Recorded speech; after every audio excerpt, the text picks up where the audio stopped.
Holy shit, my friends and family. Here we are with the Warrior Poet Project podcast. It's been a small hiatus. I apologize as always about that.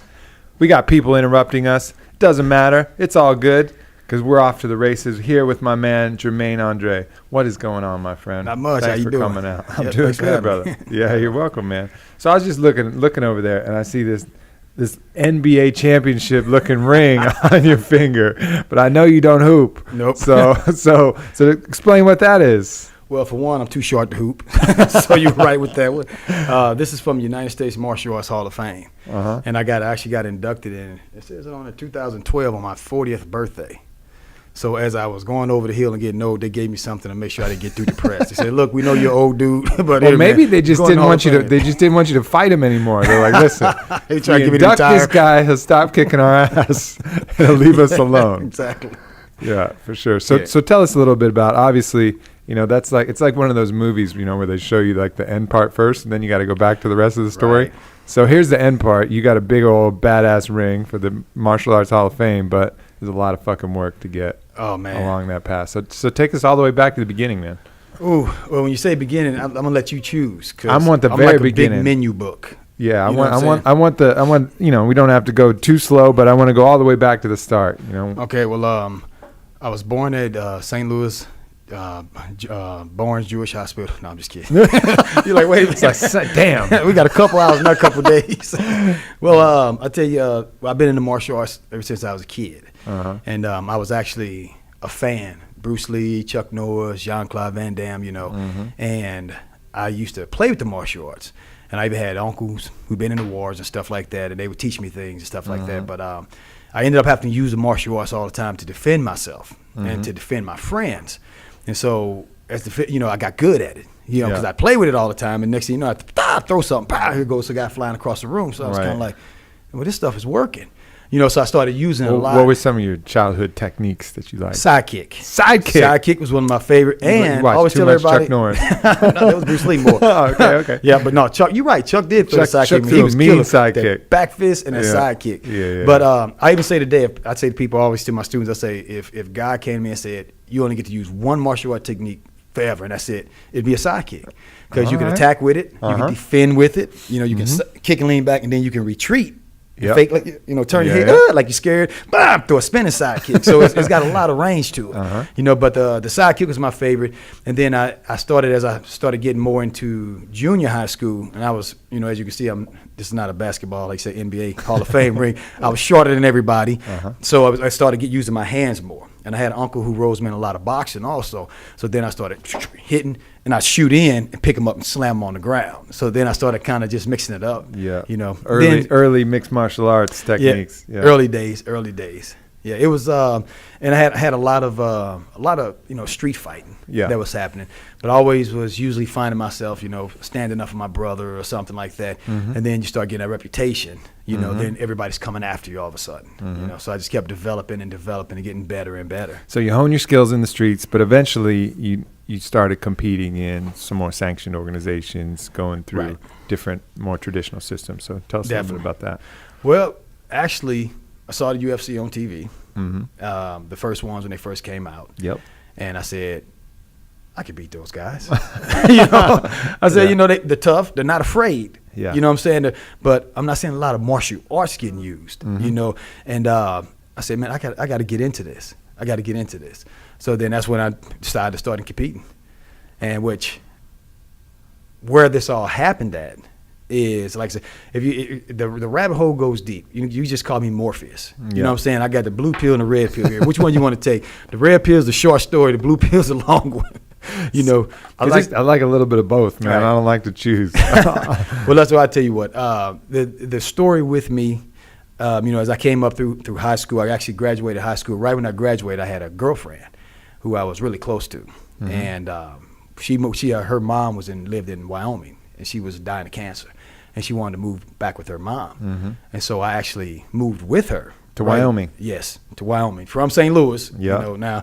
In Wyoming, now that's total culture change. You know what I'm saying? And so you were the black guy that was in Wyoming. The black guy, yes. But you know what? Wyoming was some of the nicest people I ever met in my life. Everywhere you drove, people just waved at you. Yeah. And I get mad. You know, I'm from St. Louis. You know, St. Louis is the hood. You know, you don't look at somebody. What you looking at? You know, we're gonna fight. You know, and maybe I'll be like, wait a minute. I can't. Can I get mad at him for waving at? Why is he waving at me? But they were just a super friendly town. Yeah. And we actually, her mom ended up passing. You know, things were going. I had a job there. You know, working fast food. You know, not doing anything real, and things went bad for us. And there's not a lot of jobs in a cowboy town unless you're a cowboy. So we ended up committing an armed robbery together. Yeah, we went straight Bonnie and Clyde because it got really bad. It got bad to the point to where we were shoplifting food. Right. We'd go and steal turkeys and stuff. We were about to get evicted. It was the winter time. Our car was broke down. Is that effective to shoplift a turkey? Seems like that. I mean, it feeds you. It doesn't seem like it's so subtle though. Look, it was better than armed robbery. I mean, they don't send a task force looking for you after that. You know, I mean, somebody probably seen us do it. And they were like, you know what, man, let them have it. You know, it's food. Just give them that turkey. Just let them have it. So I ended up going to prison for 6 years. Wow. Yeah, the first offender. You know, and I did 5 years. Well, I did 6 years in there. I did a year in solitary confinement. That's what I'm telling you. The rabbit hole was deep with me. But that's actually where I saw, the UFC, and I actually started a martial arts school in the prison. And right there, and the books I mailed you guys tells all about that. And started training inmates and even the guards. I earned the trust of the warden. He actually gave me the gym for certain hours to train and allowed us to fight. We fought bare knuckle in there. And that's where my start actually happened. They started getting interested in the ultimate fighting. Interesting. So how was your time spent? First of all, did you have to deal with the guilt of hurting somebody that you shouldn't, or was it just kind of a money thing? You got caught. How did that go for you? Well, it was I always like to tell people, anybody can go the wrong way. When your options, when you see this and it's the only option you think you have, you got no choice. And you put yourself in this position where, what can I do? I always say to everybody, well, what would it take for you to do this? Your family's starving, your wife's starving, you feeling like it's over, and I was always, like I said, I always got in trouble for sticking up for everybody else. I always got in fights, sticking up for people, sticking up for the guy who was getting bullied in school, and then I'd get into fight with the bullies and, and beat him up. Then here come him and his big brothers, and I beat them up. Then somebody go to the hospital, then I get in trouble. So it was always that. So here's my girl whose mom just died of cancer, and she's crying on my shoulder, and I'm feeling like, dude, I'm the loser of the century. We're about to get evicted. We're stealing food. Man, we got to do something. And I actually, when I was going to do it, she said, well, you're not going by yourself. I'm going with you, So I said, okay, well, fine. So, of course, nobody got hurt as far as, somebody getting shot or something like that. But you always have to look at things as, the golden rule keeps you straight. Yeah. Would I want somebody to stick a gun in my mom's face? Just if she's working her job right now. Some guy come in, with good intention, just trying to feed his family and stick a gun in my mom's face. That gun could go off, anything go wrong, So when you think like that, that helps you to say, okay, that was wrong. Right. Even though I was doing doing the wrong thing for the right reason. I was trying to take care of mine, trying to, help with my family. That was still the wrong thing to do because you don't want anybody to do that to yours. So, but as far as being on the inside, actually the place I was sent to was the prison was a rehabilitation prison where they actually believed in trying to straighten the prisoners out. So that helped a lot. The warden there was a really good man. That's cool to hear that story because you hear a lot of other bad, Yeah, well, it flipped. I went to solitary confinement for a year for a reason, And when I first went in, he told me, he actually said, you got a choice. He said, man, you're smart. He said, you don't belong here. What you did, anybody would have done. What I'm saying? These people were real. I'm gonna tell you something. When the sheriff was taking me away, he said, "You guys are too young to be going to prison like this, man." And I was like, "Yeah." And these are old cowboys. I'm talking real cowboys. He said, "Dead man tell no tales." And I said, "What?" He said, "Y'all should have killed the witness." I said, "Are you serious?" And he just kind of looked back at me. I said, wow, that's some advice from the sheriff. Where were you when I needed you? Hey, can you still get it? What I'm saying? So they always kept it real. So the warden had this belief that, I'm not a better person than you because I'm not in here. Right. Maybe I had better opportunities than you did. Maybe I had better choices than you. My whole objective is to make sure you don't come back. So he said, you got a good build on you. I'm gonna put you to work in the kitchen so you can eat good food. We got a $100,000 gym in there that you guys can work out in, and you're going to college or you're going to solitary confinement. So I said, well, man, I ain't got no money for no college. I'm from a poor family, And he said, we'll pay for it. And I was like, well, wait a minute, where am I at? I said, okay, yes, sir. You know what I'm saying? So he had that kind of thing going. When I was in there, that place you didn't have any fights. You didn't have arguments because you were given trailer visits with your wife once a month, everybody. But your wife was in jail too, though, right? Yeah, she was. Yeah. And they still let that happen? No, they didn't let us. We couldn't until she got out. Yeah. Yep. So everybody in there, it was like, you got your wife, he got his wife, everybody got a wife, and we get into it. You owe me some money, some cigarettes. You didn't pay me like you're supposed to, and I see you eating a Nutty Bar, so I know you got money, but you said, oh man, somebody gave me this. I'm saying you shouldn't be eating a Nutty Bar. You owe me, you know what I'm saying? So we getting ready to get into it. The guard gonna say, look, you guys want to roll around with each other or roll around with your wife? I'm saying, easy choice. Easy. So he had it perfect. The place was set up. We ate good food. When you walked out there into the chow hall, there was the warden sitting there eating with us. The guards ate with us. The guards hung out in our, the cells were like dorm rooms. But his idea was, you got to decide, do you want to turn these guys into animals and put them back on the streets and see what happens? Or you want to give them some respect, some responsibility, and allow them the opportunity to become good people. Give them some choices and a chance. And so I did like 3 years under that warden, and then the politics changed. And a new governor came in. They assigned the Department of Corrections. They took away the trailer visits. They took away everything. So I slowly taking away switching the guards out with ex-Marines and telling these Marines, you got to keep these guys in line, this and that, whereas before, they come, not going to do, hey, get ready, you're going to nurse call. Oh, okay, yeah, let me finish this movie. What are you watching? They come in, oh man, we checking out this. Okay, we got to go now. Okay, I'm coming. No handcuffs or nothing. It was a real strong honor system, and now it's, get ready for nurse call. Oh, okay, I'm getting ready right now. Move it now. Okay, I said I'm coming. We start rack 4, and they come in and whoop your pop out, and then so we start, hey, what are you doing to him? Hey, you guys we need backup up here. Now here come a whole bunch of, So they agitated this. That aggression just breeds aggression. Oh my goodness, especially against prisoners, Right. So this got agitated. Well, I'm sitting back, I think a month away from my parole hearing, and I'm watching my buddies go down. And I'm watching this happening. The gangs start forming because they took the trailer visits. And the warden, Dwayne, said, you take the trailer visits, I'm out because it's over. He knew you can't take a man from a woman. When you cause a separation, it's game over. And they finally, the authority came where they took the trailer visits. So he quit. He actually quit and left. And all hell started breaking loose. The Aryan Brotherhood started forming, the Crips, the Bloods, Black Guerrilla Family, all the Mexican Mafia, American Indian, everybody started separating and start going to war. Well, I've always been the type of person where, I've never seen color. I've never understood it. I've always, and I've had people from all different angles try to pull me in all different. I don't get it. I can't just dislike or like somebody because of what I'm seeing here. I don't get it. So I never got, so I could always speak from that level. And I kind of started speaking to some of the head guys saying, what are y'all doing, man? We all used to be friends. Y'all get ready to start going to war with each other, and y'all don't see what they doing. And then I said the same to the guards. I said, look, you in here. Yeah. What do you think is going to happen when all hell breaks loose?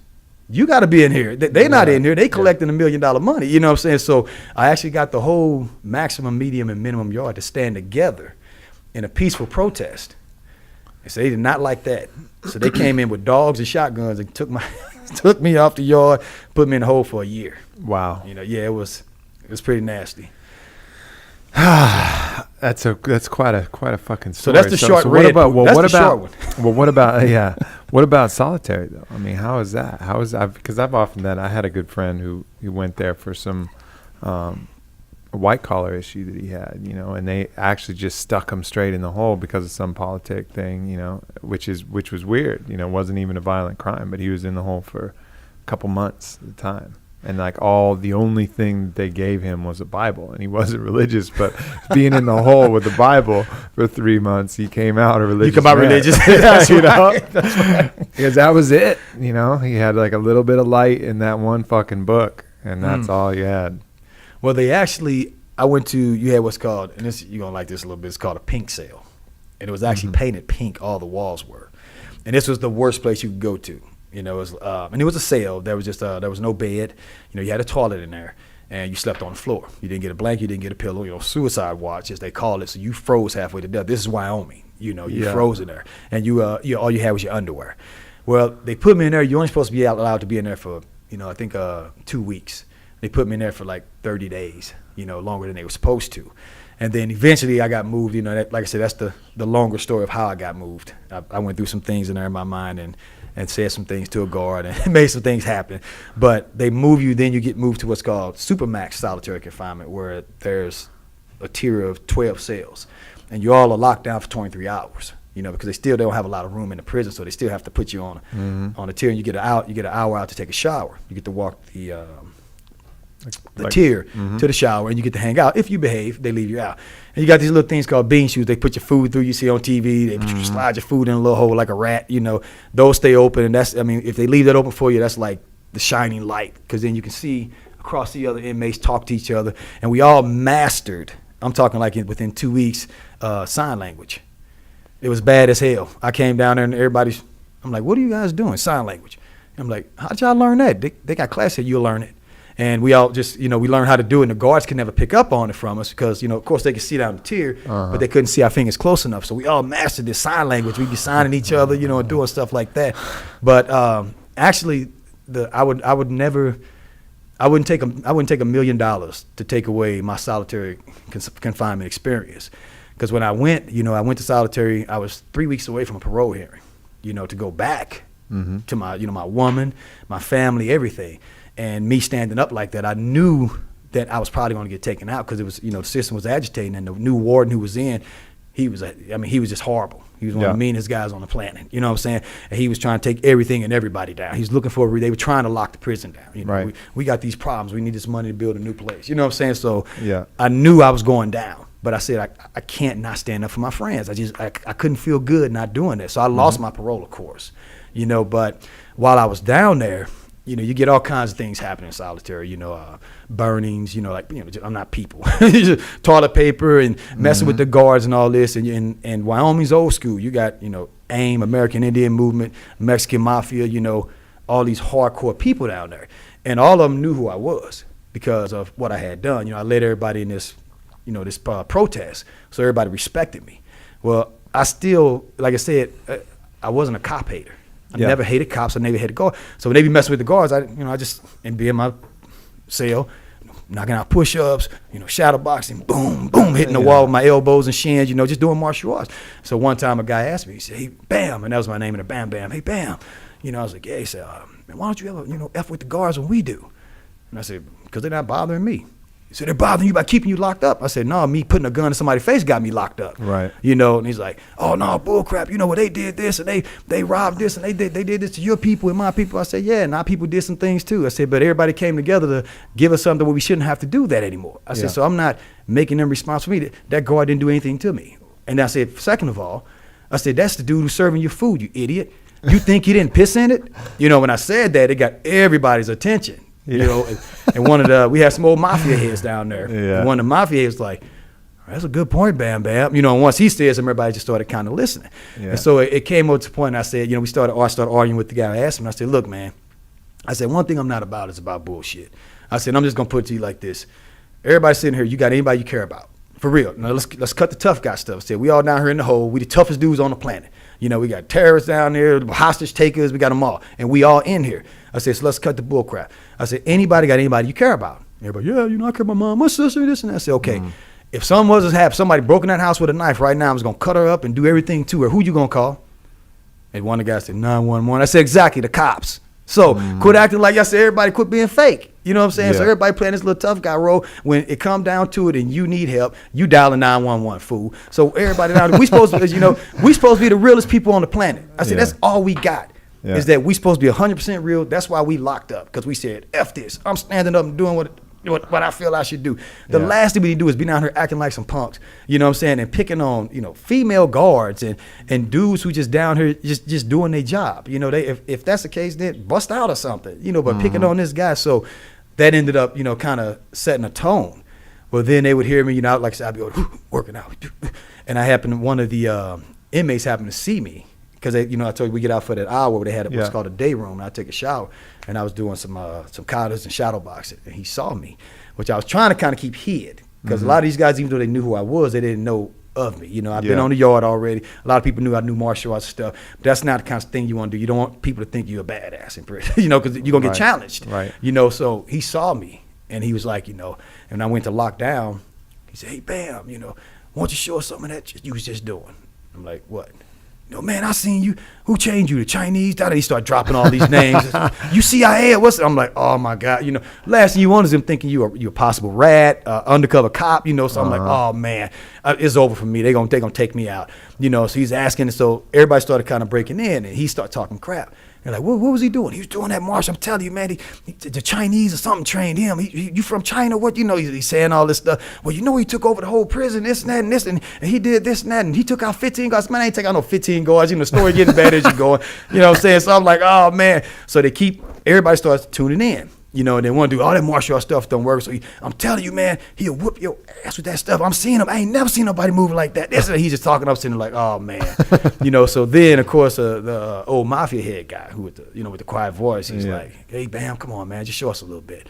And I'm like, nah, man, that ain't what it's for. I said, I just exercise with it. And he's like, Bam, come on, man, we all been locked down here some of us been down here for 4 or 5 years. It'd be nice just to see something. So I was like, so it got to the point where I couldn't say no. Right. It'd be an insult. So I was like, crap. So I was like, all right. So I was like, I started doing everything and ended with a backflip. Bah! And I stopped and I just kind of, walk out. Everybody's like, holy shit, man, you see that? I told you, kid. Oh my God, I've never seen it. And I didn't know how fast or anything I was. I just trained all the time and did everything. That's what I did with my spare time, especially since I was locked up. I said, well, I'm locked up. At least I'm gonna do is take care of my body, and I'm not gonna eat junk. I'm not gonna smoke cigarettes. I'm not gonna drink coffee. I'm not gonna watch TV. I'm gonna work out and do everything I can to come out of here the best that I can. Yeah. And so I was really good, and I didn't even know it. And they saw it. So after they saw it, one of the main knuckleheads said, "Yo, Bam, man, you teach me that stuff?" I said, And then it hit me. I said, nah. I said, I'm not gonna teach you because you're using it the wrong way. Yes, so you always run around stabbing people and mess. I said, I'm not gonna teach you this so you can go beat up some old woman and take her purse. He said, man, I wouldn't do something like that, man. I said, no, this stuff is supposed to be held in an honorable way, man. Yeah. And so he's like, I would never do. I said, all right, I tell you what, you start saying sir and ma'am to the guards, and then I train you. So I thought that was it. Yeah. So I lock it down. We going through our days. A couple of days pass, and I'm sitting in my cell, and I hear, yes sir, yes ma'am. You're like, oh shit. What the? Did he just? Yeah. So first thing I'm thinking is, oh God, I gotta stick by my word. Yeah. But then I said, well, wait a minute, it worked. And I'm listening to him, and he kept doing it, and it didn't seem like he was doing it, just for that purpose, but he really believed in what he was doing. And if he believed in what I was showing that much, that he was willing to start saying yes sir, yes ma'am to the guards in front of all these guys, who were 100% against him. I said, well, I gotta stand by that, even if it means my life. He took a stand by what I said, and I gotta stand by what I said. And so I started training him. And then next thing you know, everybody started, just calming down with the guards. So the guards finally pulled me out. The lieutenant was like, hey, man, what are you doing down there to get all these people under control? I said, first of all, I ain't got nobody under control. I said, don't get it twisted. They got themselves under control. Yeah. They do what they want to do. I said, I just kind of hollered at them, man. Y'all in here with us. You ain't my enemy. And they were like, the lieutenant was like, man, we appreciate, you doing that. You need anything, Yes, I do. Vegetarian meals. Can we get a TV for the Super Bowl? This and that. I started just breaking. He's like, we'll get your TV down there for the Super Bowl. I was like, right on. So that's how it started. So I came back down and kind of let everybody know. And they, I started eating vegetarian food. They started sending the vegetarian food for everybody. So that whole tier just went. So it got to the point where they started letting us out 2 at a time, where I can train them in the martial arts and we can spar and work out and everything. And then when I came out of solitary, the yard warden pulled me in and said, I heard about what you did down there. How would you like to continue that on the maximum yard? I said, well, definitely, man.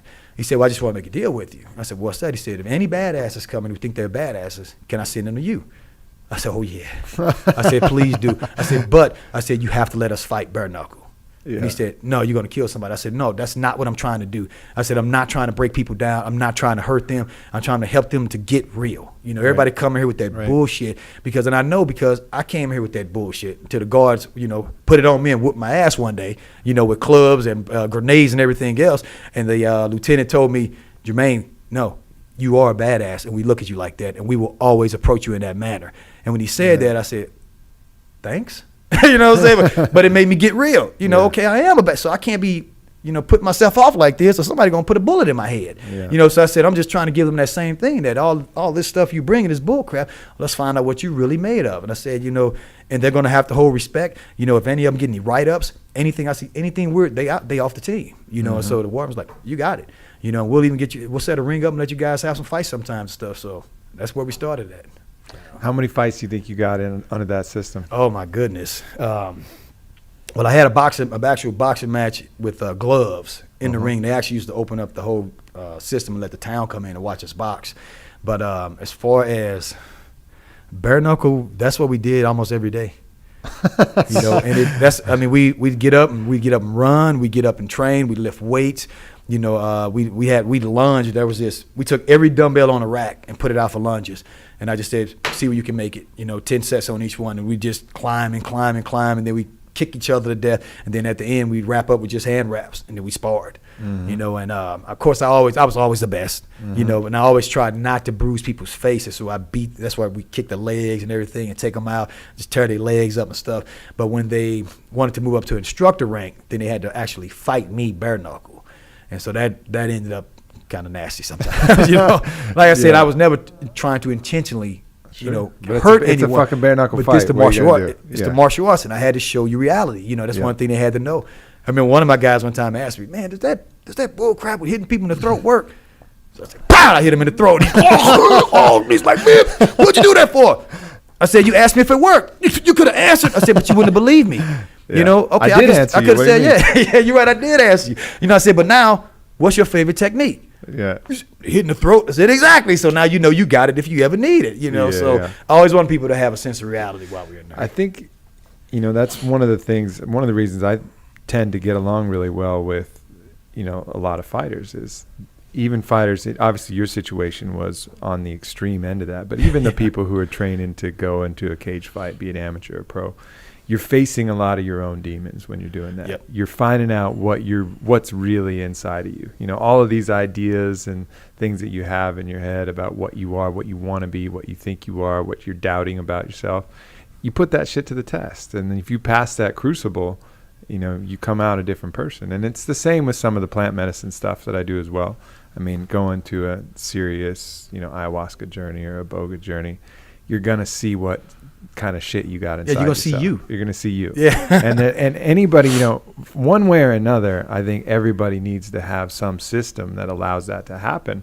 Otherwise, you just get off in this fucking fantasy land of. Well, you get off in what the world wants. Right. You know, the truth of the matter is, you know, we're all puppets. You know, all day long we have to censor ourselves, edit ourselves, behave certain ways to be able to operate and function within society, which we have to have. We have people running around out there butt naked. I don't want to see that. You know what I'm saying? So I'm not against those rules, but man, training is it. I tell everybody. I don't mind if people run around butt naked. What do you think if people run around butt naked? It'd be fucking fine for me. If there's 10 people running around butt naked in the parking lot, I'd be like, that's awesome. Look, all these people are running around butt naked. That's great. Well, see, this is where we disagree. I don't want to see that.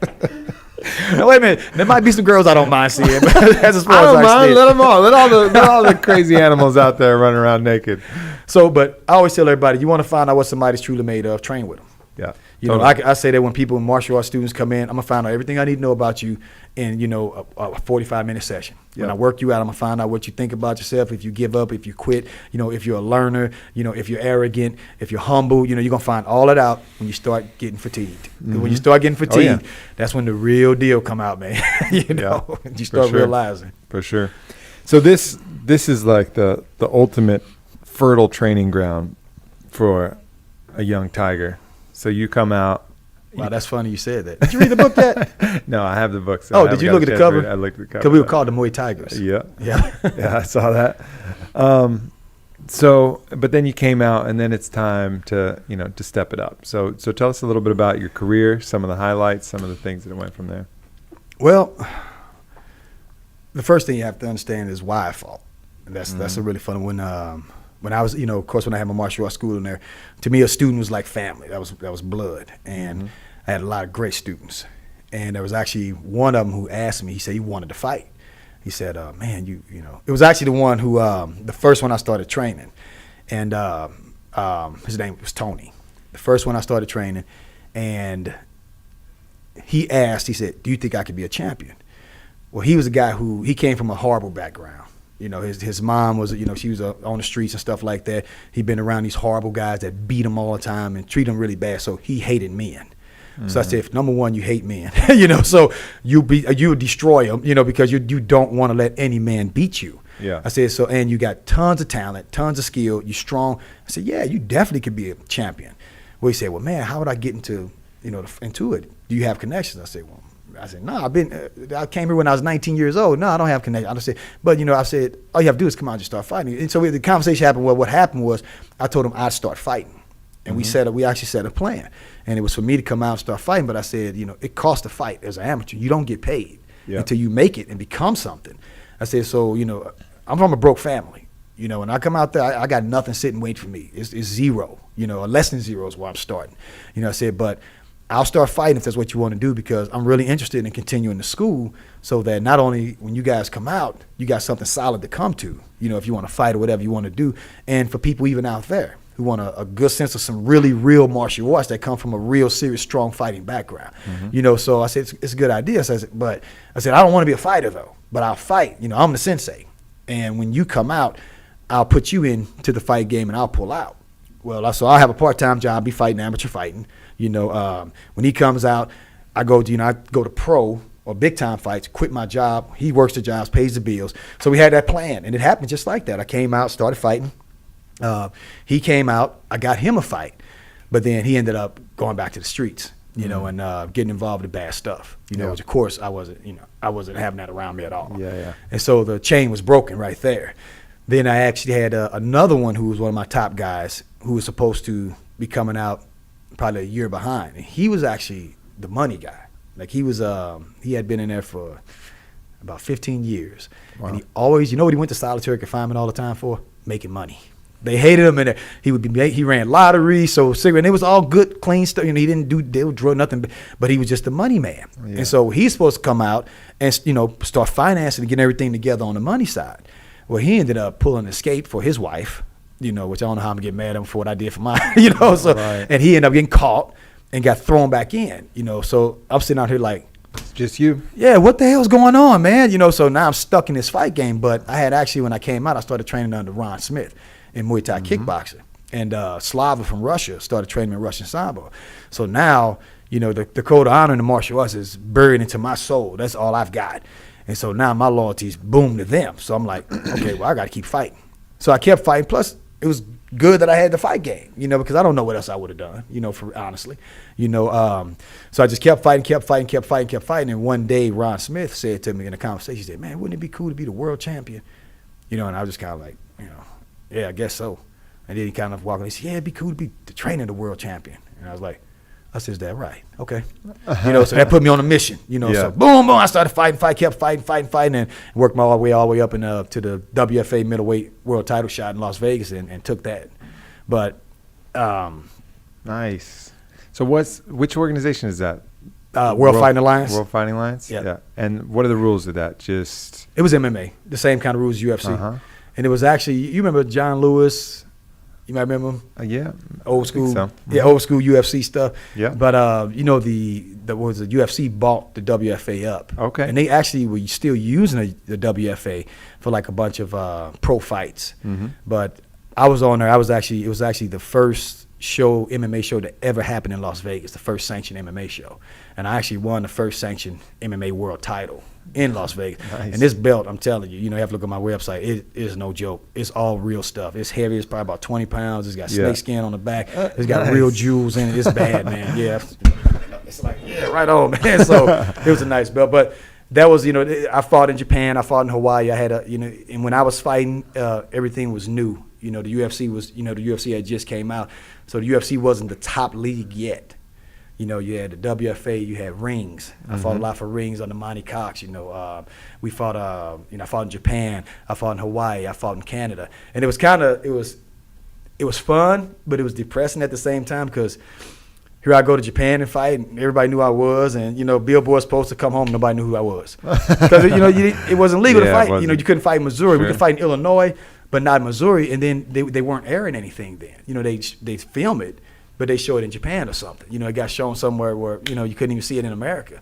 You know, I go fight in Hawaii and go over there to, you know, Team USA versus Team Hawaii. We a smash team, you know, big parties in Hawaii, everything, you know, in Las Vegas. My face was on a billboard when I got off the plane. You know, Jermaine Andre for the fight for the world title, you know, came on with the bell, stepped off the plane, you know, what do you call it, tumbleweed rolling by, you know. I'm like, man, come on. You know, I said, man, what is going on here? You know, so it was a hard struggle. And right when MMA blew up, it started blowing up, was when my injury started setting in. I've had like a pin and staples in my left foot since I was 16 years old. You know, so I was, even through my fight career, sometimes I couldn't even stand on my foot.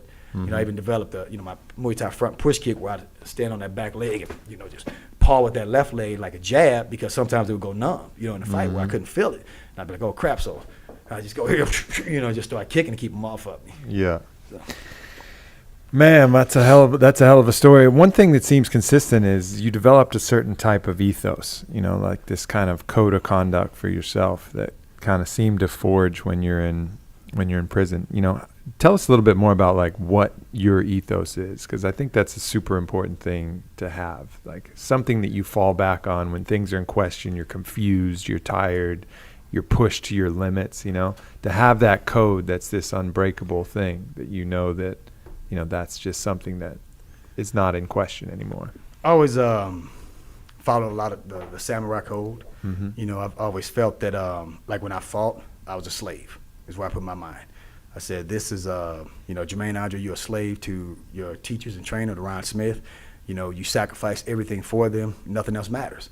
You know, you get a chance to watch a lot of my fights, you'll even see when I win, you know, I didn't raise my hand. I didn't, you know, most of the time I go check on my guy, you know, if he was hurt, you know, if I knocked him out or something, to make sure he was okay, because it was a good day for me, a bad day for him. You know, as a fellow martial artist, he's trained, his family's watching, so I felt more for him than, you know, just wanting to hold my hand up, which didn't do me real good for ratings. You know, you know what I'm saying? Nobody wanted to see that samurai quiet stuff, except Japan, you know, which eventually that, you know, you see what happened with Pride and all that kind of stuff. It just kind of faded out. But when I fought, I just made sure that I kept my mind focused that, you know, that I was samurai. You know, you're in servitude. You know, nothing for you matters. The only thing that matters is what you're accomplishing for your trainer, you know, for the Muay Tigers, for the people who you said you're going to do something for. So that thought of slavery gave me freedom. You know, now I was free to tell anything and anybody that caused me a distraction, no. You know, I can't do that. Well, why not? It doesn't matter. I don't even need to explain to you. You know, because over here, you know, I had this code that I had to stick to, or I was nobody. You know, and the samurai code actually saved me, because I remember when I was in county jail, what do you call him, a correctional officer. I don't think they call that in jail, but he was the first one I met that made me start liking like cops. And when I say that, I never disliked them, but I was just always in the middle. But he just complimented him. Man, you're so strong. You look, oh, wow. You know, he'd always sneak me out to lift weights. Hey, Jermaine, come here. You want some extra weight lifting? I said, yeah, thanks. You know, so we started becoming friends. And he even said to me one day, man, I heard that you and your wife put on, what are you, Bonnie and Clyde? Man, that takes a and I heard you guys won't even talk to the cops. And she won't say anything. Man, you guys are straight get, man.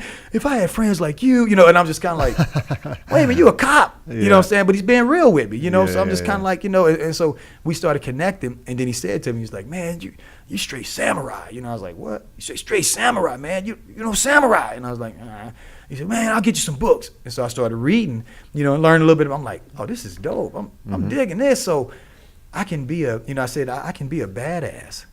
And I can be someone who's willing to take that plunge and not afraid to die, not afraid to go down, and not have to be an idiot. You know, when I read, you know, about being a samurai, you can't die a dog's death. Because that was one of my problems. I was always confused on, okay, when am I supposed to not stand up? You know, when am I supposed to stand up? You know, this guy talking smack and pissing me off. Am I supposed to go and beat his head in? You know what I'm saying? Oh, that's a punk. You know what I'm saying? So they have to define that. No, that's a dog's death. You can't do. There has to be honor in your death. So that's what really pulled me into that code. You know, and I started studying them more. And one of my favorite stories, you know, well, of course, the code you're talking about is Bushido, which is the famous samurai code of honor. And actually, the word samurai means to serve, which not a lot of people know as well. But one of my favorite samurai stories is a shogun sends one of his top samurais to go execute this known thief. And so the samurai goes out to this thief's house and is going to execute him. And the thief, gets him and spits in his face, right as the samurai is pulling out his sword. And the samurai puts it back, puts his sword back in, and leaves.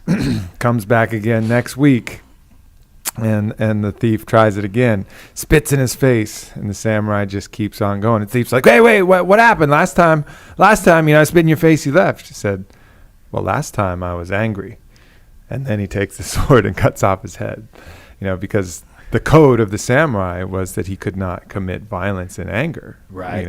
He had to do it with a calm heart. Yep. It couldn't be personal. It couldn't be personal. It had to be for your master. Exactly. Not for yourself. Yep. So even though he was going to do the same thing, the way and the manner in which he did it was, the most important thing to him. And that's what having that code can bring. And a lot of us don't have anybody in particular that we feel that necessity to want to serve another individual, because other individuals are fallible as well. But for a lot of people, you can put a higher ideal as something that you'll serve. Right. So the idea of to borrow something that is spoken a lot down in Peru from this old Chavin tradition, they say para el bien de todos, for the good of all. So then you can use that for the good of all as who you're serving. That's your shogun, Right. What is going to be for the good of all. And then if ever you're in doubt and ever you're worrying, is this action for the good of all? No, Right. it's not. So it Right. doesn't Boom. fit with your ethos. Exactly. And it's easy to cut it off. And the golden rule keeps you there. Yep. I keep playing simple. I want somebody doing this to somebody I care about. Sure. Somebody who's not as strong as me. I've got people in my family who aren't as strong as I am. Mm-hmm. And one of my main things, like a lot of, you look at me, I stay in good shape. And one of the main reasons is because I know that I have to stay at a point to lead my students. So it'll be days I go up to this martial arts school by myself and I'm like, man, I don't feel like doing this crap. I'll pick up the 40 pounders, instead of the 50s. But the first thing I do, I'll think of one of my students who had the 60s in his hands the other day. And I say, I can't betray him, man. Right. I can't betray her. I think about that mom that trained under me who was, 50, 60 pounds, went through a divorce. I trained her and got her in shape, and she did Tough Mudder, 14-mile obstacle course. And I say, there's no way in the world I can not do this because I don't want to. So now my students become my master. Mm-hmm. So now there's this circle that's going. Then they're saying, well, I can't let him down. I'm saying, I can't let them down. So this beautiful circle is just going, that helps us all to keep ourselves straight. Yeah. So talk to us a little bit about some of these leadership principles that you're mentioning, because you've obviously been effective even early on, just instinctively, leading people. So if you had to write, Jermaine Andre's principles of leadership, what would those Don't do be? that. I would start another book. Don't do that. We already got like 15 books I'm trying to sell. My assistant's probably sitting knocking the computer over now. It's like, stop it. I'm trying to get him to stop writing books. I like that though. Too late. The idea is planted. Well, I mean, you have to be careful of who you lead. For one, especially when it comes to, the martial arts. The martial arts is you turn a person into a weapon. So you have to be patient in training them, and which is something I'm actually seeing a lot now, especially with the MMA world. Everybody's just handing out arm bars just to get a paycheck. And they're handing out to 5-year-olds. And I'm like, dude, that's a little kid that you teach him to break an arm. The rear naked choke is deadly force. I train police officers, I train military, and they cannot grab a person around the neck. You know what I'm saying? Even though we do it on TV with the referee there saying, all right, break.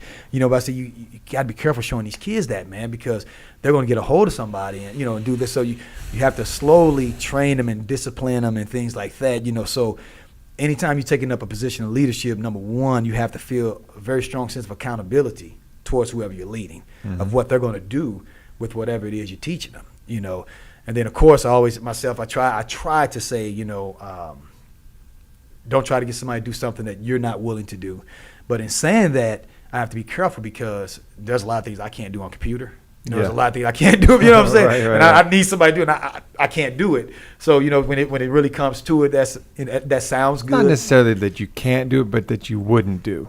You would do everything if you could. Oh, if I could, right. And right. I think that's where the important distinction is. Yeah. So definitely stay close to your people. Keep a personal relationship with each one of them. And you got to care. You know, it's like my trainers. When I certify my trainers, I say the most important thing is you have to care for them where you don't want them to get hurt and you want to see them develop. I say if you keep that in your mind, you probably won't ever make a mistake. And we've been training people for 15 years. You know, and if you want to count the inside, it's been, people got hurt in there because we were training differently. That was hardcore. You know, but as far as out here on the streets, training everyday people, I've never had anybody get injured. Yeah. You know, because we're very careful with what we do. And I say if you have to care about that individual, you have to care that they're moving forward and that they're not getting hurt. And you'll see everything. You'll be able to, so the main thing you'll do is you'll be able to read their expression. You know, their expression tells you everything. When injury's coming, you know, if they can't handle it, you know, all that kind of stuff.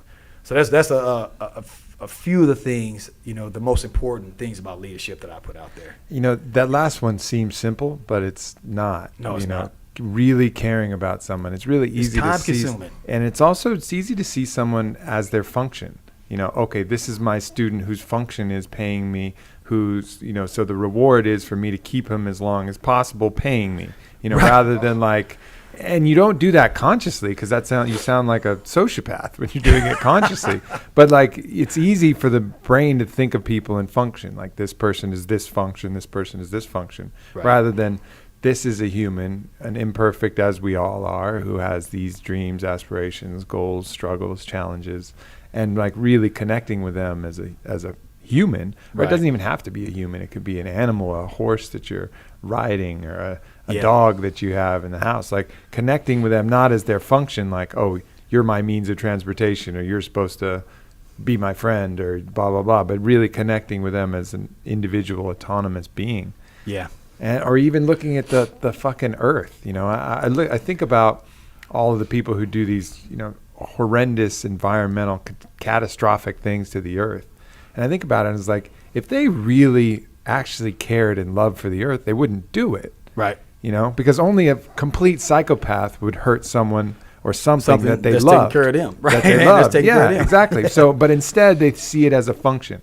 Oh, this place is a place that provides me resources, which allows me to do it. So instead of seeing the entity, they see the function. Yeah. And I think that's something that we can always, you know, remind ourselves of. Like, don't look at the function like your girlfriend as the function of girlfriend, or your wife, or whoever. Oh, that's her function. It's her job to love me, feed me, blah, blah, blah. Not like this, look at this, you know, living, breathing, you know, spirit embodied meat sack that is floating around here, you know, like really connect with what that entity is. And I think that's an important thing to keep in mind. Well, and that makes it really hard. You know, I don't know if you ever had a chance to read Kodo, but they say in that book that, you know, for any martial art instructor to think he's going to become, you know, a millionaire from it is an idiot. And, you know, of course, we hear all kinds of things that we're like, whatever, man, I'm getting ready to do this. You know what I'm saying? And I'll tell you what, I've lost so many students, especially youth, because parents want me to rush things. You know, and I'm like, no, you know, I'm trying to slowly develop him. So I get stuck in that position of, you know, sensei and businessman. Mm-hmm. And it's like, okay, but I got people counting on me business wise, or else, you know, I'm a horrible businessman. You know what I'm saying? Because I'm sitting there saying, okay, if I tell this mom or this dad what they want to hear and say, sure, no problem, I'll give him that, he can do this and that, they get ready to put $5,000 on the table. If I say no, they're going to the school down the street that's going to say yes. Mm-hmm. And so many times I've had to do that, you know, and they walk out, then they're bad-mouthing you behind your back and everything else, you know, and I'm sitting there saying, you know, man, you came to me to help develop him to what I believe is a martial artist, and I'm trying to do what it takes, you know, and you're getting results, you know, but I can't give them to them as fast as you want while you're sitting in the lobby, you know, bored, of course, like, oh, my God, what's going on? I'm so tired of coming up here every day, you know, and I understand that, you know, but that's kind of where you were saying like that, you know, when you're trying to, it's hard to care about your clients when it's your business. Yeah. Because the business is, you're supposed to be trying to make money, run the business. But, you know, sometimes that could get in the way because of how demanding, you know, we are, you know, in society as people. Sure. Which is great. You know, I tell people all the time, you know, a lot of, you know, we all play the biggest part in corruption. You know, the reason fast food exists is because we eat it. You know, they're not out there saying, hey, this is all you get. It's because we're saying, hey, man, come on. Hurry up, give it to me. Mm-hmm. And if he don't keep up, Burger King going to take over. McDonald's going to shut down. You know, so they're saying, look, just keep up and keep giving them what they want. You know, so, yeah, I run into that problem a lot. And then, but the thing is, I end up with the ones who stick with me, I end up with good, solid students. Yeah. You know, but. Yeah, no, it pays off in the long run. I think another key part to that is you got to really take care of yourself too, because if you're in pain, if you're hurting, if you're suffering, it's really hard to give a shit about anybody else. Yes. You know, like the natural instinct, any animal that's in pain, it could be the friendliest motherfucker on the planet. Yep. But if they're in pain and they're hurting and they're sick, whoop your don't fuck with them. Yeah, they will lash out. They don't give a shit anymore. Yep. You know, and that's the same with people, you know, and that's, you know, I'm running a company now that we're getting close to 50 employees, and we have our own customer service. And everybody here looks good too. Yeah, and it's important that everybody's happy, because every interaction that they take, you know, with any customers and anything like that, if they're unhappy in their position and they're not fulfilled and they're not, you know, really cared for and treated with the utmost respect, that's going to flow through to everybody else as well. Definitely. I mean, it's a cycle that perpetuates. Yes. And it's super important. And even in those, you know, stressful situations, you know, remembering that, just to keep that in mind, you know, take care of yourself and then see people as people. I mean, that's just, if everybody just did those simple things, you know, because you look at some of these fucking things that people write about each other on the internet, like YouTube comments particularly, and forums and stuff like that. It's like, if you really had to say that to the person and watch them get sad because you said, you know, how ugly they were, how fat they were, or whatever, could you really do that? Could you really look them in the eye with those mirror neurons firing and say that to that individual? You know, no, but because it's some fucking anonymous game that they think they can do. Well, that's what happens with all that cyberbullying. Because they don't see people as people. Right. You know, and they're suffering themselves too. They have some probably, you know, serious self-love issues, you know, which is also why they're lashing out. But those simple principles would correct a massive, massive rift. Well, that's one of the reasons I flew down here to do this. You know, and my guy Billy's actually one who connected us, and he's like, "Oh man, you know, I'm telling these guys, this show that you got to, you know, you can do it over the phone." And I was like, you know, well, how long is it going to be? You know, this is a 5-minute interview. You know, 2 minutes. You know, it's like a couple hours. I'm like, couple hours. I said, okay, I like that. You know, so we can really talk instead of, you know, just, you know, all right, God, get out of here now. You know, next thing on, you know. So I said, well, but yeah, if we're gonna do this, man, we got to sit down and look at each other. You know, and that's what people are losing nowadays. They're losing that connection, that, you know, that communication. You know, and I got a thing that I created. I call the cure to everything. And I always tell everybody it's compassion, understanding, respect, and education.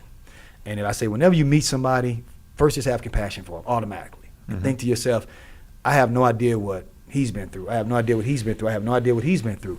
And you don't know, if I had to go through what you've been through, I might have blew my head off many years ago. So I'm gonna give you compassion first. You know, then understanding, try to understand where you're coming from. You know, okay, why you do the things you do, why you did the things you did, you know, and try and get a sense of true communication instead of being immediately judgmental, you know, and then respect. Well, that's the opposite. Judgment is the opposite of compassion. Exactly. You know, it allows you to create some barrier. And I think, you know, you have to be really careful of that, because that idea is really insidious. It gets in your head, even if someone else around you is doing it.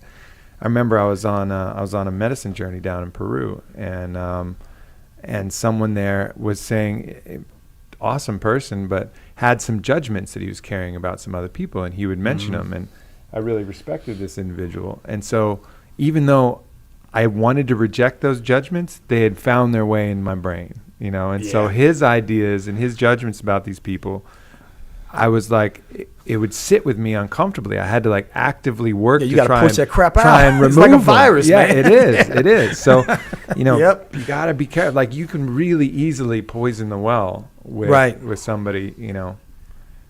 Well, with just a word. Just a word, yeah. And better is to just understand that, you know, we're all in varying degrees of our process, right? You know, and that's okay. And anything, you know, any attribute that you see, you can probably find at least the bud of that in yourself. You know, any kind of, if someone's angry, if someone's disrespectful, if someone's mean. I mean, even acts that you find despicable, you know, you can still have compassion for that person. I'm not saying don't stop it. I'm not saying if a robber comes into your house, you know, and trying to kill you, you can't be stupid. I understand that you want to stab me with that knife. No, you fucking shoot him, you kill him, whatever. You gotta stop that shit from happening. But at the same time, do it like the samurai, with compassion, knowing like, you know, this is just what needs to be done. I'm not gonna let you, impinge upon my right to live. Right. But I'm not going to do this with joy and where I want to kill somebody. somebody. I'm going to do what I have to do and feel Right. bad about it, Right. because I took a human life, Right. and I don't know why you were doing this. Maybe his kid was starving. You know what I'm saying? Yeah. And you find out like, oh my God, that's, this gives a good example. I was training a security team Sunday, and they were all bouncers, big boys. And one of them said, hey, I came up, so we were talking about imminent assault. An imminent assault can be a bald fist, a curled lip, anything. Like I was teaching him about it. And he said, well, hey, I came upstairs one time, and this guy was arguing with his girlfriend. And, I walked over to him. I said, hey, what's going on here? And he put his hand on my chest. He said, is that an imminent assault? Do I have the right to punch him in his face? I said, yes, it is imminent assault. He's like, okay, yeah. I said, no, hold up, stop. I said, come back over here. I said, now, why did he put his hand on your chest? Well, I don't know, but he touched me. I said, wait a minute. Maybe he didn't know who you were. Maybe he thought you was somebody coming up to hit him, and he was just trying to stop you. I said, so you want to knock his teeth out for that? Yeah. Do you feel that's right? And I said, how do you know when he was arguing with his girlfriend didn't do something super wrong? I said, how many of us in this room that wanted to knock our girlfriend out before? All of us probably have. Hopefully none of you have, but everybody. So you can't always want to jump on the girl side and beat the crap out of the guy and play, superhero. Yeah. That's not what it's about. He might be the nicest guy in the world, and he just put his hand on you to stop you from approaching him. And I said, if you'd have knocked his teeth out, that's what's going to come out in court.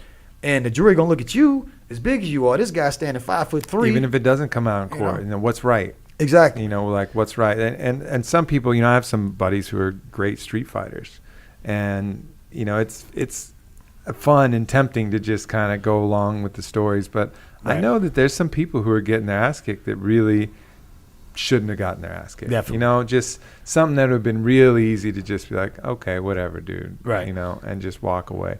But just because some butt of some escalation doesn't necessarily mean that guy deserves an ass whooping. Now, there are some people who deserve an ass whooping. They need that kind of dose of reality to come in and say, hey, this is the laws of the fucking world. And it's like it would be helpful for their life to do it. But there's other people who are just, maybe they're having a fucking bad day. And do they deserve to get fucking stomped out?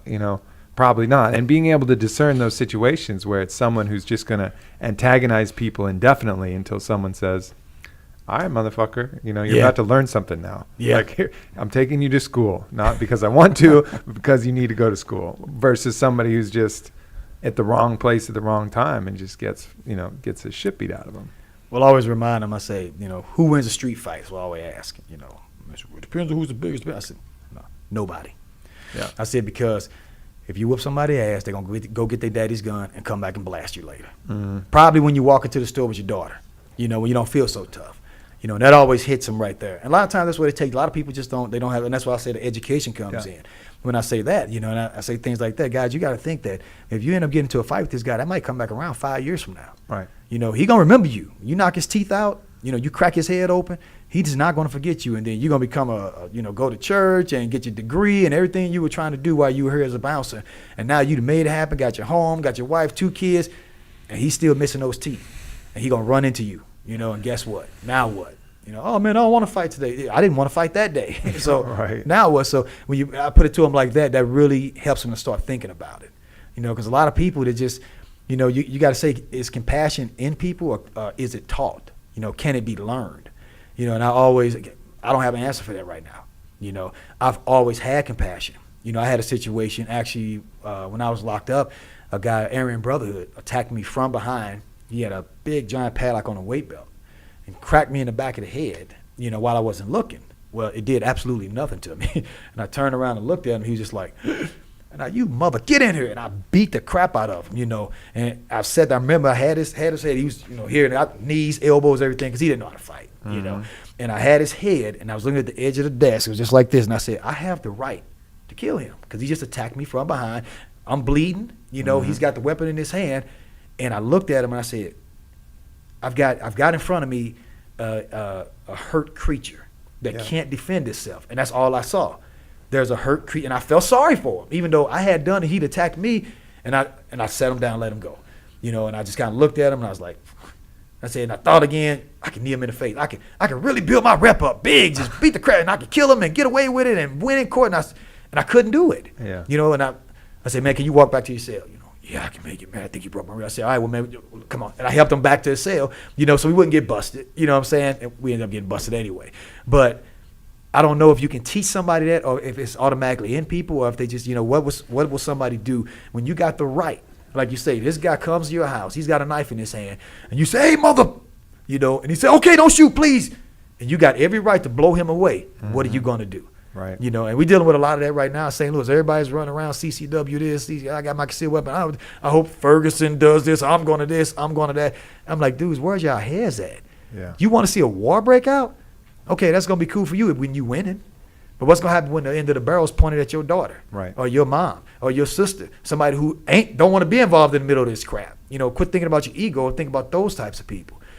So you have to, you say you have to ask yourself, can you teach people compassion? But I do, when I train these bouncers and security and police officers, and I talk to them and teach them those kind of things, I do see a flicker in the eye. Mm-hmm. And I always see results. Those clubs, those venues. I remember when I took over the Monastery. I don't know if you ever heard of it. If you ever look it up, it was like the worst club in East St. Louis, Illinois. I mean, just straight gangster. I mean, they played, it was Lil Jon all day long. Who you with? Who you with? So everybody came in. The bouncers were gang members, were Crips. You know what I'm saying? And I came in. The owner was a friend of mine. He brought me in to clean up the security. So the first thing I did was fired all the gang members. I said, dude, you can't be security if you're oh man, yo, cuz. I said, hold up a second. I said, wait a minute. A security guy is one step away from a cop. So you a cop or you a gangbanger? Oh, I said, well, we can no, because everybody gets security shirts. I'm gonna put a security shirt on you, and you're gonna be a cop in here. Oh well, no. So but that's my verbal judo. Right. Instead of them feeling like I fired them, I said, no, you keep your job, but you want a security shirt and you're getting a badge. Oh man, that's messed up. I ain't no cop. I said, security's cops. It's your job to save lives, not to be in here throwing gang signs and gangbanging. That's not what you're gonna have. But when I trained all these guys and got them to understand, things like that, and guys, don't do something to somebody that you wouldn't let them get away with. If you were doing this and drinking and having fun, and a bouncer came up to you and acted in the way you acted towards him, would you take that or would you go get your gun? I'll go get my gun. Okay. Why do you think he's not going to go get his? Yeah. Ricky. Yeah, you're right. Okay, exactly. So, and I seen these lights flicker, and it got to the point where we had no problems in there. It seems, it would seem to me that compassion is innate within us all, but it can be unlearned very easily. Yeah. And then the key to that is just, you see it in pretty much every conflict that there is. What is one of the most important facets of any conflict is dehumanizing the enemy. Right. And religion has done a great job of that. These people are infidels. Right. These people deserve some kind of punishment from because they don't believe the way we do. Because they don't believe the way that we do. Or even if it's not a religious, kind of conflict or ideal, it's these people are politics. Evil or savages or whatever. You look at all the propaganda, like that's such an important part is to remove compassion.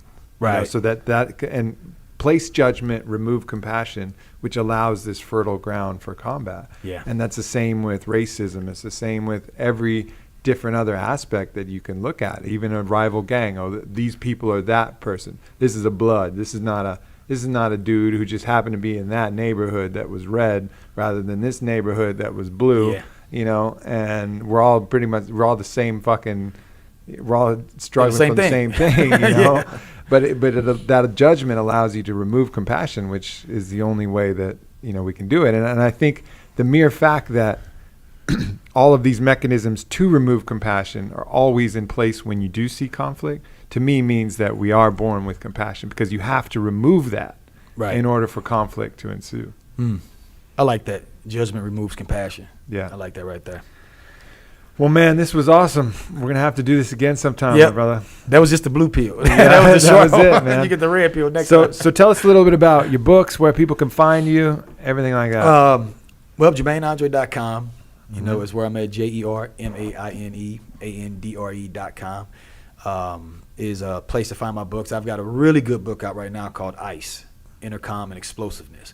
And it's for athletes and definitely for fighters. And what I actually did was I was proposed by a company regarding something happened, with the NFL. You had the NFL players getting into all the trouble, the drunk driving and, the player who smacked his wife and knocked her out. Yeah, Ray Rice. Yeah, and they wanted to bring me in about, character, and start training these guys. Look, man, this is how you be a warrior and a destroyer on the field, and this is how you maintain and cage that animal on the streets and treat people, the way they're supposed to be treated. So in the process of us working towards that, I wrote this book called Ice. And what the book does, and I gave you a copy of it, is I gave everything the way I think, the way I thought, when I competed, when I fought, about everything, losing, and about having a moral code. I gave codes that you can follow to help keep you in order, about your entourage and things like that, just all that stuff, plus some of the workouts that I did that helped to make me, give me, real strong legs and things like that. So that's a really good one for, athletes, for pro athletes, amateur, high school, intramural, anybody like that. Yep. Plus I've got another book that I wrote that's really good. It's called The Fighter's Bible. Now, it's funny with this book, I said, I need to write everything that's important regarding the fight. And I wrote the book, and I gave it to Crew Ron Smith, my Muay Thai instructor. He read the book. Man, that's a really good book, this and that, da-da-da-da. He sounds just like that, too. Man, it's a really good book, And he said, but you didn't write anything about fighting in there. And I said, oh, man, I guess I need to put that. He said, no, you don't. Wasn't it the most important stuff regarding fighting? I said, yeah, what happens outside the arena? Yeah. Dealing with your affairs and your flight and your life and your diet and showing up to the, and make sure you make weight. And I covered all of that stuff, and never said anything. And it takes you all the way up to walking out to the ring. Yeah. And then that was it. That's all I covered, So that's a really good book to help people to prepare. But that's where I saw all of my flaws in my fight career was because of what was going on outside the ring. Not because of what happened in there. It was what happened before I went in. So that's a good one there. And then, of course, Muay Tiger is the story that we were just talking about. You got the tip of the iceberg. There's some, pretty wild stuff in there. It's a 17 and up book. You have the unedited version, so no editor's been through there and taking stuff out. Oh, get this out of there. That's So I haven't released it yet. And what I do is I'm just allowing certain individuals to read it because we're just not ready to put it out there yet. But that's the spot to find it. And one of my main things, I like training people in Muay Thai kickboxing, especially for MMA.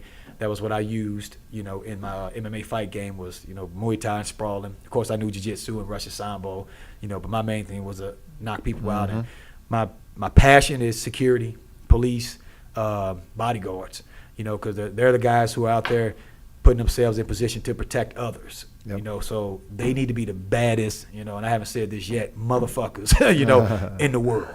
And I tell them that all, and I even tell cops, I said, dude, and look, I've been in the joint and everything, but you're dealing with the real deal. And if you're afraid to get trained by me, wait till you run into another Jermaine Andre out there who ain't on your side. Yeah. It's going to be over for you. He's going to destroy you. And there's a whole bunch of them out there, and that badge means nothing to him. So. Awesome, man. Thank you. Appreciate it. Appreciate you coming all the way down here. Fun, man. This was great. Yeah. So anything I can do in the future, man, just holler, let me know. But we'll certainly keep in touch. I look forward to reading your books and keep doing what you're doing. We need a lot more of you out there in the world. All right. Give me a call after you read the books. And I got a waiver for you to sign because if you destroy any towns, anything, after you read the book, that's on you. You can't be like, Jermaine made me do it. I just come back like Shiva the Destroyer, just all fucking fire in my eyes. Look, you might go do a fight career after reading that book. Jermaine, train me. Oh, man. That's awesome, man. Well, thank you a lot, man. my friend. Thank you. I really appreciate you having me. All right. All right, my people. I will see you soon. Much love. Peace.